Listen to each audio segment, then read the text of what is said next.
गङ्गाधरः शिरः पातु भालमर्धेन्दुशेखरः नयने मदनध्वंसी कर्णुसर्पविभूषणः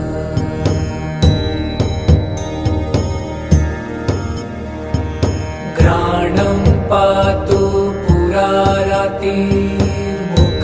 पातु जगत्पति जिह्वां वागीश्वरः पातु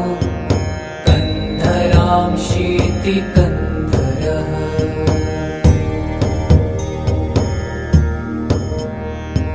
श्रीकण्ठः पातु